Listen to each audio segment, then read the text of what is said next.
Pemirsa, senang sekali kami dapat kembali hadir menemani waktu Anda dalam program Komnet News. Saya Anissa Budiman. Saya Novita Wulandari. Selama beberapa menit ke depan, kami akan menyajikan beragam informasi terkini, mulai dari perkembangan ekonomi, kondisi lalu lintas, hingga peristiwa budaya di wilayah Karanganyar dan sekitarnya.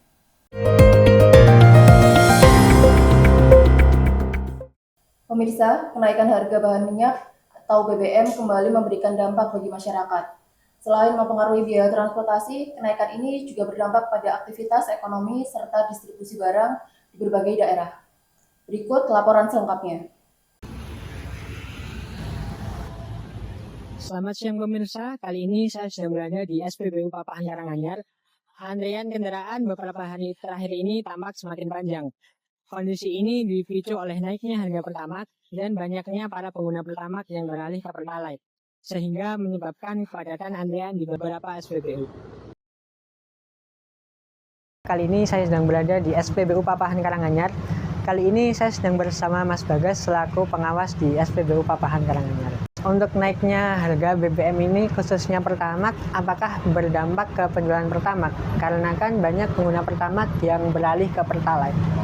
Kalau terkait kenaikan harga di Pertamax itu, ya kemungkinan saya menilai ke konsumennya sih sebagian ada yang beralih ke Pertalite, tapi tergantung kembali lagi kita kembalikan ke konsumen. Soalnya kan di Pertamax ada RON 92 dan Pertalite itu RON 90. Jadi terkadang ada yang mungkin dari kalangan menengah ke atas itu ada yang tetap ada yang di Pertamax dan ada juga yang balik lagi ke Pertalite. Mungkin itu Mas. Untuk naiknya harga BBM ini apakah dari pihak SPBU melakukan sosialisasi terkait akan adanya naik harga BBM, Mas? Oh tetap Mas, itu kalau terkait kenaikan harga nanti biasanya saat perubahan harga kita ada konfirmasi kepada konsumen bahwasanya ada kenaikan harga tersebut. Dan tidak hanya itu Mas, mungkin kenaikan harga Pertamax juga dari Pertamina pun juga ada promo Mas. Mungkin untuk penjualan Pertamax series, contoh ada Pertamax Turbo, Pertamax Green, Pertamina Dex, dan Dexlet itu ada promonya Mas. Di sini khusus pengguna aplikasi My Pertamina, apalagi pengguna yang awal ya Pak, ya, belum mempunyai aplikasinya, silahkan daftar pakai aplikasi My Pertamina. Bahwasanya ini ada cashback setiap hari, berlaku sepanjang Juni dan Juli. Saya Ubaidillah Nur Isna bersama tim Hotnews pamit undur diri. Selamat siang dan sampai jumpa. Dampak kenaikan biaya operasional juga mulai dirasakan para pelaku usaha suku cadang kendaraan. Harga ban dan pelumas kendaraan mengalami kenaikan yang dipengaruhi meningkatnya biaya distribusi serta melemahnya nilai tukar rupiah terhadap dolar Amerika Serikat.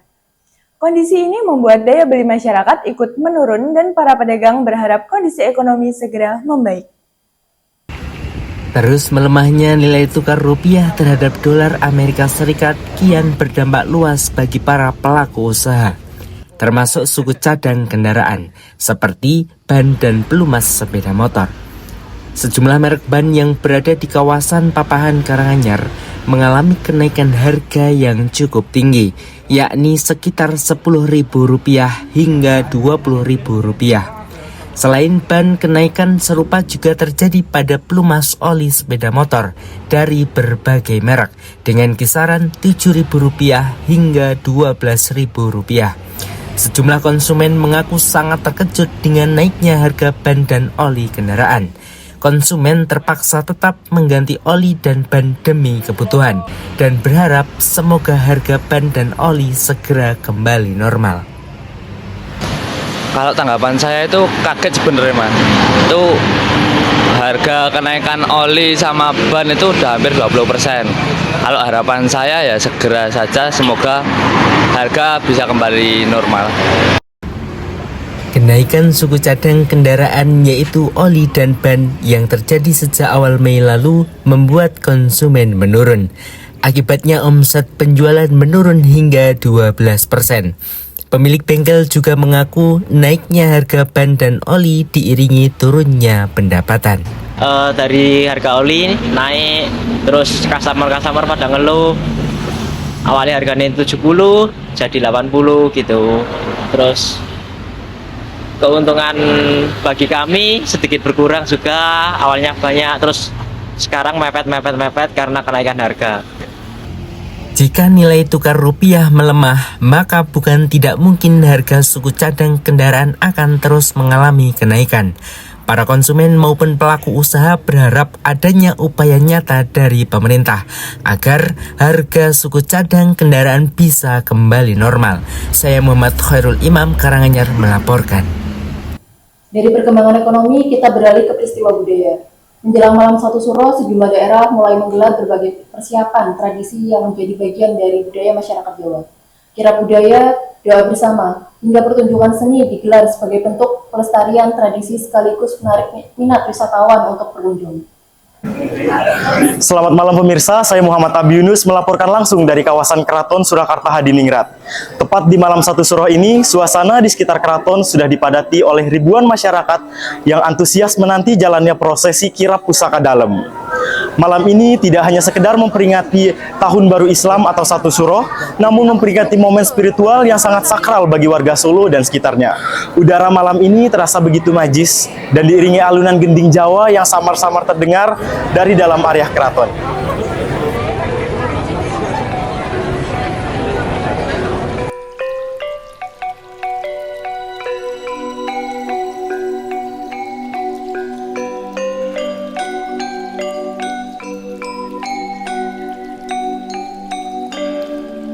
Oke, baik. Kali ini saya dengan Bapak siapa?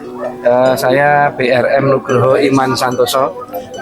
Kebetulan saya payah dalam Pakubono ke-11. Oke.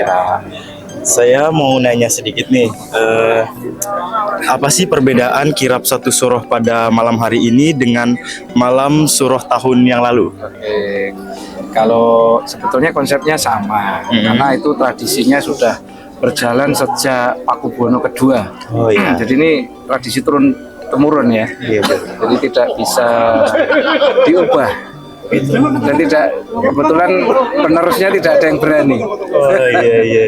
Hanya saja memang tahun ini agak sedikit unik ya, karena situasi eskalasi politik di dalam keraton sedang ya tensinya tinggi begitu. Tapi alhamdulillah Pemkot dalam hal ini cukup cekatan ya, sehingga di mediasi Pemkot akhirnya insya Allah akan berjalan dengan lancar. Oke, Bapak, berarti ini turun temurun ya? Ya betul sekali, sejak PP2. Oke, kalau boleh tahu berapa sih total kerbau bule yang jadi cucu lampah pada malam hari ini? Direncanakan 5. Ya, direncanakan 5 kerbau bule. Ya, mudah-mudahan kerso semua. Ya, mudah-mudahan. Oke, apa aja sih syarat untuk mengikuti kirap Satu Suro ini, Bapak? Yang jelas kalau sentono atau kerabat Ya. itu harus mensucikan diri terlebih dahulu. Ya. Nah, ini ya tradisi ritual ritual agung menurut saya, karena ini kan yang mendesain adalah leluhur kami, Ya.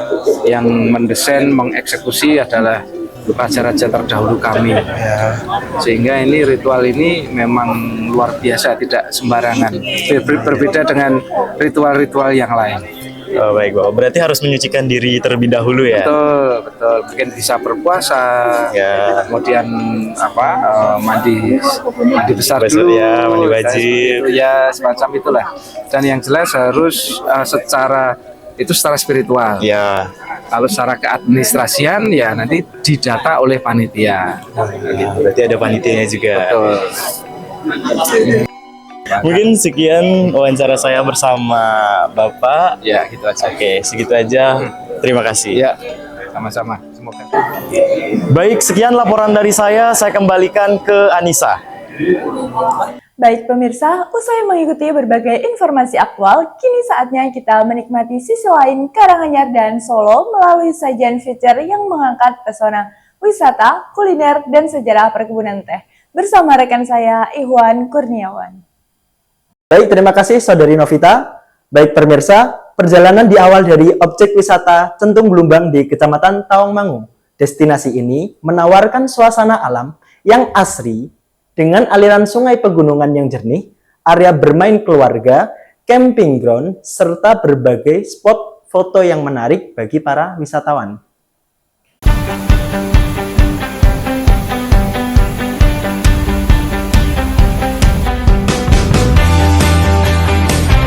Assalamualaikum warahmatullahi wabarakatuh.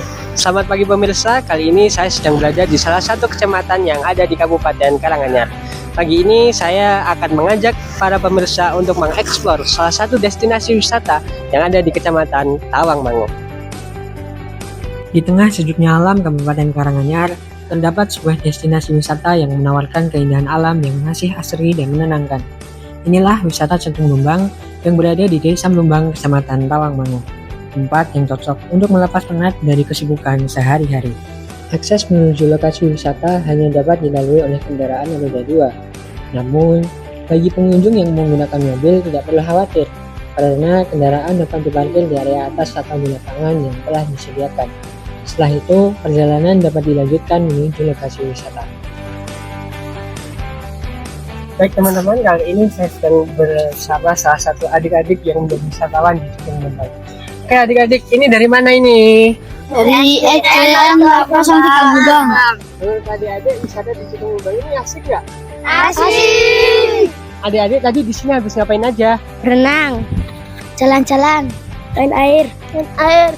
Untuk menikmati keindahan wisata Centung Lumbang, pengunjung hanya perlu membayar tiket masuk atau ATM sebesar Rp10.000 per orang.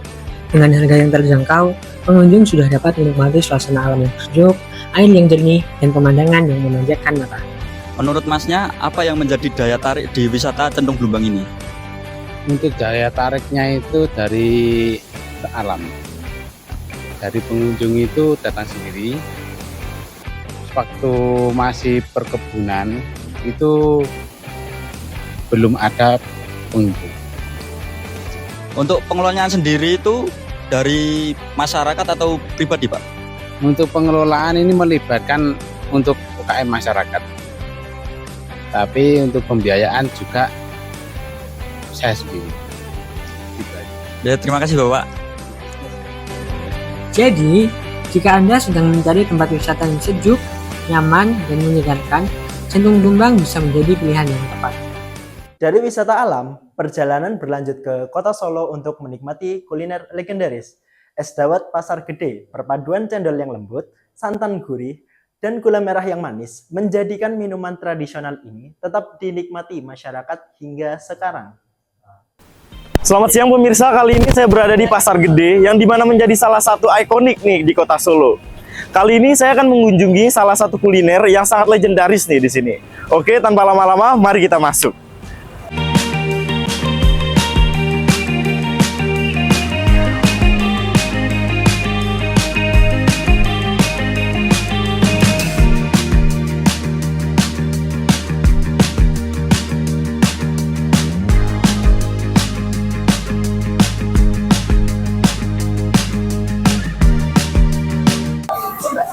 Oke pemirsa, kali ini saya sudah berada di es dawet yang katanya legendaris nih di Pasar Gede. Oke, tanpa lama-lama mari kita coba.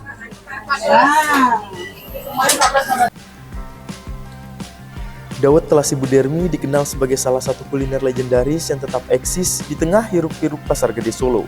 Minuman segar ini berbahan dasar tepung beras, dipadukan dengan santan, gula merah cair, biji selasi, serta es serut yang membuatnya semakin nikmat dinikmati di siang hari.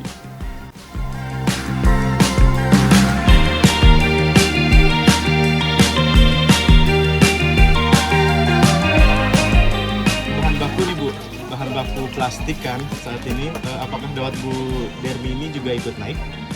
Enggak juga. Oh enggak juga, nggak berpengaruh ya? Ya sebenarnya pengaruh. Ya. Tapi ya kita mau gimana lagi, kita naikkan nanti malah konsumennya istilahnya kurang juga. Ya, kita tetap nggak apa-apa lah, kita tetap nanti suatu saat masih akan turun. Oke, berarti harga tetap nih ya? Tetap. Oke, siap. Ya tetap aja. Oke. Perjuangan sih Mas ini. Oke Bu, mungkin itu aja.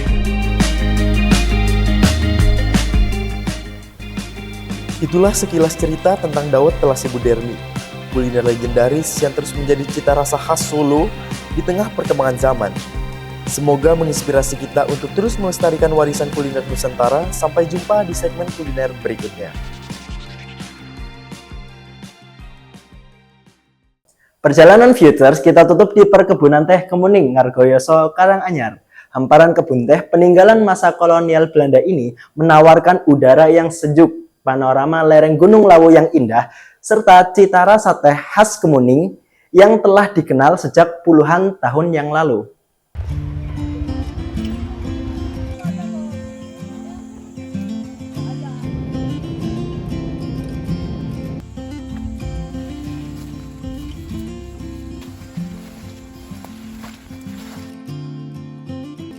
Halo semuanya, saat ini saya sedang berada di salah satu perkebunan teh terbesar yang ada di Karanganyar, tepatnya di Desa Kemuning, Kecamatan Ngargoyoso, Kabupaten Karanganyar. Dan hari ini saya akan mengajak Anda untuk melihat salah satu industri teh yang paling terkenal di Ngargoyoso, tepatnya di industri teh Gambyong. Simak liputannya selengkapnya. Hamparan hijau pohon teh menyambut kedatangan saya di Desa Kemuning, Ngargoyoso, Kabupaten Karanganyar, Jawa Tengah. Perkebunan teh yang berada di lereng Gunung Lawu ini sudah ada sejak zaman Belanda atau sekitar tahun 1925. Perkebunan teh Kemuning hingga kini masih bertahan di tengah perubahan zaman. Teh sudah mendarah daging bagi warga Desa Kemuning. Tiada hari tanpa teh. Selain menjadi petani atau bekerja di pabrik teh, sejumlah warga Desa Kemuning juga membuat rumah produksi teh. Saya akan mengajak Anda untuk melihat pengolahan teh di salah satu rumah produksi milik warga Desa Kemuning. Di sini saya bertemu dengan Mas Yanto, yaitu salah satu pemilik rumah produksi teh di Desa Kemuning. Di belakang rumah Mas Yanto, beliau mengolah teh mulai dari daun segar hingga menjadi teh dengan berbagai varian rasa. Beliau memulai usaha pengolahan teh sejak 2014. Mas Yanto mengolah daun teh segar menjadi berbagai varian seperti teh hitam, melati, mint, jahe, serai, leci, markisa, teh celup, dan teh hijau. Untuk jenis kita ada 10 jenis mas. Ada dari teh hitam, melati, mint, jahe, serai, leci, markisa, teh celup, teh hijau. Ya, ada 10 macam. Di balik secangkir teh yang dinikmati setiap hari terdapat proses panjang yang melibatkan banyak tangan dan harapan. Tidak hanya menjadi sumber penghasilan bagi pemilik usaha, keberadaan rumah produksi teh ini juga memberikan manfaat bagi masyarakat sekitar. Produk-produknya dipasarkan kembali oleh para pedagang di kawasan Kemuning, menciptakan peluang usaha yang saling menguntungkan. Selain itu, rumah produksi ini juga memberdayakan warga sekitar dengan membuka kesempatan kerja bagi para tetangga. Toko kita diambil sama pedagang-pedagang di daerah sini mas. Udah wisata-wisata itu awalnya di sini. Ya untuk dijual lagi. Untuk pegawai kita biasanya ya mas tetangga-tetangga sendiri, tidak jauh-jauh dari rumah sini. Ya. Teh sudah mendarah daging. Kalimat inilah yang sering saya dengar dari sejumlah warga Desa Kemuning. Teh memang tidak dapat dipisahkan dengan keseharian warga Desa Kemuning. Teh hasil perkebunan Desa Kemuning memiliki cita rasa yang berbeda dari wilayah lainnya, karena proses pengemasan teh yang masih dilakukan secara sederhana, sehingga tetap menjaga kualitas teh yang dihasilkan. Melalui proses yang sederhana namun konsisten, usaha ini terus berupaya menjaga kualitas dan kepercayaan konsumen. Harapan Pak Yanto produksi teh kini dapat semakin meningkat, sehingga dikonsumsi banyak masyarakat dan terus berkembang di masa mendatang. Kedepannya kita lebih produksi lebih banyak lagi mas, dan pemasarannya lebih bagus sama penjualannya ya. Setiap orang mungkin menikmati teh dengan cara yang berbeda. Ada yang menyukainya saat pagi hari untuk memulai aktivitas, ada yang menikmatinya di sela waktu istirahat, dan ada pula yang menjadikannya teman dalam berbagai momen kebersamaan. Namun di balik setiap cangkir yang tersaji terdapat proses panjang, ketekunan, dan harapan dari mereka yang mengolahnya. Baik pemirsa, saya telah selesai melihat bagaimana proses pembuatan teh kemuning, tepatnya pada industri teh gambyong. Nah, hidup itu pemirsa seperti secangkir teh. Bagaimana rasanya itu tergantung siapa yang membuatnya. Saya Muhammad Khairul Iqbal mewakili teman yang bertugas pada hari ini. Kami kembalikan ke studio. Terima kasih. Wassalamualaikum warahmatullahi wabarakatuh. Demikian rangkaian informasi yang telah kami sajikan dalam Komnet News hari ini. Saya kembalikan kepada Saudara Novita. Baik Saudara Ikhwan, terima kasih atas perhatian dan kebersamaan Anda. Semoga informasi yang kami hadirkan dapat menambah wawasan dan bermanfaat bagi Anda. Saya Anissa Budiman. Dan saya Novita Wulandari. Mengucapkan terima kasih atas kebersamaan Anda. Sampai jumpa pada Komnet News berikutnya. Selamat pagi, selamat beraktivitas, dan sampai jumpa.